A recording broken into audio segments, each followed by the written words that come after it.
MongoDB n'est pas la solution. C'est même la pire solution que vous pouvez utiliser. Et ça me rend dingue de voir tous ces projets qui utilisent cette database qui est nulle et qui ne correspond pas à la majorité des projets que vous en faites. Si ça, c'était MongoDB, vous devriez le jeter.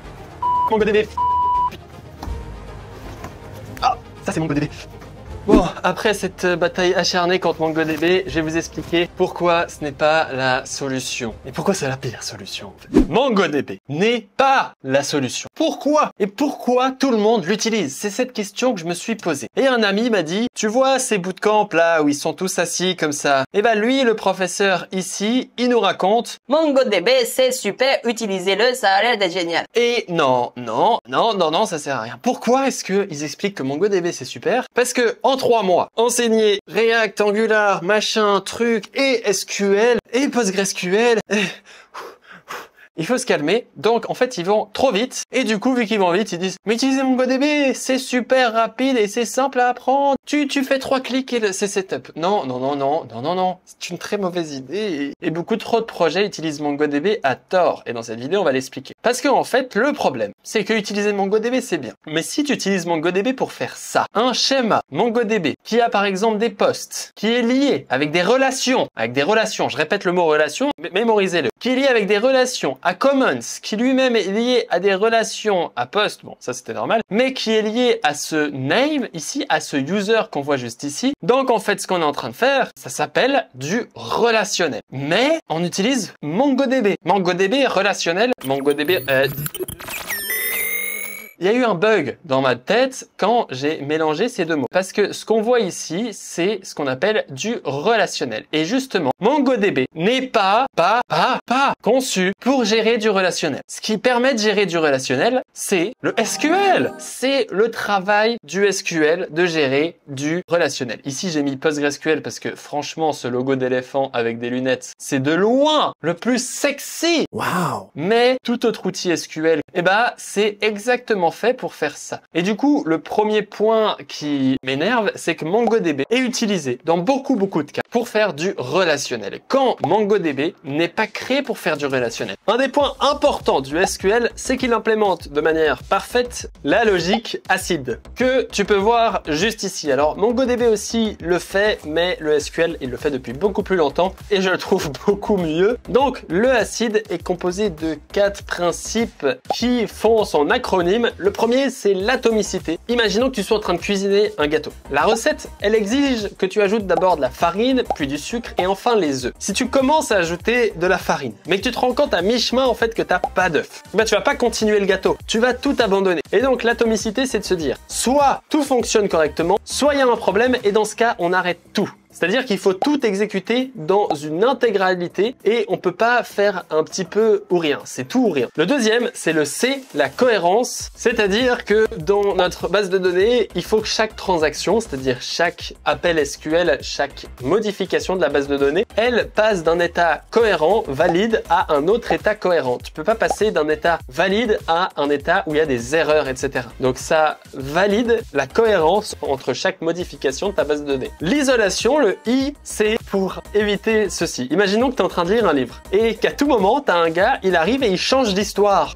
Et donc, toi, tu lis ton livre et tu te dis merde, l'histoire, elle a changé entre deux. Et l'isolation permet justement de faire en sorte que les transactions, donc les requests simultanés, elles ne se gênent pas mutuellement. C'est-à-dire qu'une request qui modifie une donnée, une autre request ne peut pas modifier la même donnée ou récupérer cette donnée pendant qu'elle est modifiée. Et finalement, la durabilité, c'est le fait que une fois que tu as une donnée qui a été sauvegardée dans ta base de données et que la transaction a été validée, il faut que les données qui ont été validées persistent et ne soient jamais supprimées. Et c'est ça que la durabilité vérifie, que chaque transaction modifie ta base de données et garde son état correct. Voilà pour l'acide de nos bases de données. MongoDB gère aussi l'acide maintenant, donc c'est plus totalement un argument contre MongoDB, mais de toute façon, il y a assez d'arguments contre MongoDB. Ensuite, le PostgreSQL ou le SQL en général nous permet de faire des requests complexes et il nous permet de faire de l'intégrité des données pour que les données soient bien intègres. Ce que j'ai oublié de faire, c'est évidemment qu'il nous permet de faire des relations. relation. Et justement, devine, qu'est-ce que c'est ce schéma-là qu'on avait vu juste avant? Ce schéma-là, ça s'appelle littéralement des relations. C'est le concept du schéma qui est ici, c'est des relations. Et PostgreSQL, by design, le SQL, c'est conçu pour faire des relations. Contrairement, justement, à MongoDB, qui n'est pas là pour faire ça. Il est là pour gérer des grands volumes de données. Parce que c'est du NoSQL, parce qu'il n'y a pas de jointure, parce que les règles, on s'en fout. Bref, ça veut dire que, par exemple, Twitter, quand tu postes un tweet, ça passe par du NoSQL, par MongoDB par exemple, même s'ils n'utilisent pas MongoDB, parce qu'il y a beaucoup de tweets qui se tweetent à la seconde et que ce serait difficile de gérer ça en SQL. Ensuite, la flexibilité des schémas. Justement l'inverse du relationnel. Le fait que MongoDB a apprécié, c'est qu'à tout moment, à l'époque avec la méthode Agile Scrum, on puisse facilement modifier nos schémas pour les rendre adaptés à l'application. Ah, il y a besoin de rajouter un isAdmin à user. Ok, on le fait. Pour tous les admins, on ajoute. Et pour les autres, on n'ajoutera pas. Et bref, on se fera avec le temps. Et ça fonctionnait très bien. Et c'est l'inverse du relationnel. Et finalement, le scale easy, c'est-à-dire que si tu comptes créer le futur Facebook ou le futur Twitter, c'est intéressant d'utiliser MongoDB parce que ta DB va pouvoir scale de manière très simple et de manière très cool, très courtois. Bref, parce que c'est un scale vertical et pas horizontal. Bref, je vous laisse voir ma vidéo SQL vs NoSQL pour comprendre tout ça. Bref, quand tu veux faire un schéma avec des posts qui sont liés à des users, un peu comme ceci,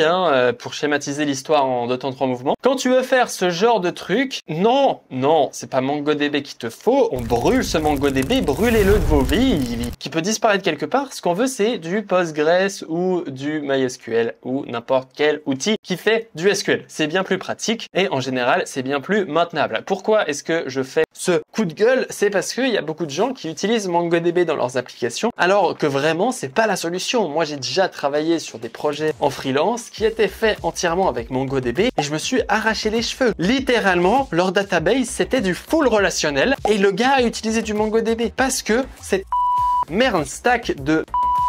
Il faut la mettre dans une poubelle, Je sais pas, c'est vraiment honteux, ça m'énerve. MongoDB, il a eu sa hype de popularité. Reprenons nos esprits, rappelons-nous où est notre roi et rappelons-nous que le SQL, c'est bien plus intéressant pour bien d'autres raisons que je ne parlerai pas dans cette courte vidéo. Parce que mon but, c'est juste que la prochaine fois, tu saches que, mis à part si tu comptes faire par exemple une DB de blague, un truc très simple, un truc très flexible, généralement on veut du relationnel et 90% des applications que j'ai rencontrées qui utilisaient MongoDB l'utilisaient de manière totalement fortuite. Mais ça veut dire qu'ils l'utilisaient alors que ça ne sert à rien. Ils auraient mieux fait d'utiliser autre chose. Ah, j'espère que cette intro de vidéo t'a fait un peu marrer. En tout cas, moi, maintenant j'ai plein de bordel à ranger. Regarde, là, il y a tout qui est déchiré. J'ai un problème avec ça, décidément. C'est un petit problème que j'ai chez moi. Je vais peut-être me faire vacciner contre cette maladie. Merci beaucoup de m'avoir suivi. N'oublie pas de t'abonner à cette chaîne YouTube, de partager cette vidéo au mec qui fera du MongoDB. Je sais pas si j'étais assez clair, mais regarde ma vidéo SQL vs NoSQL que j'aurais publiée avant celle-ci, qui te permet de beaucoup mieux comprendre la différence et dans quel cas utiliser quelle chose. Généralement pour tes projets perso, utilise du Postgres et si tu es en entreprise, j'espère qu'il y a des tech leads compétents qui trouveront le bon outil database à utiliser. En tout cas, moi j'adore Postgres, c'est ma database favorite. Voilà, parce que j'aime les éléphants. Je peux te montrer une photo d'éléphant que j'ai prise il y a pas longtemps juste ici. Ce sera très drôle pour toi, j'espère. Les pauvres éléphants. Sur ce, je retourne nettoyer mon bordel. Ah non, je fais plus de bordel là. Non, c'est pas grave, je rigole. Oublie pas de t'abonner, chaque abonnement me fera nettoyer un bordel, ce qui évitera à ma copine de m'engueuler pendant des heures, parce que je fous du papier cul partout. Et ça... Non, c'est bon. Fin de la vidéo. Ciao, ciao.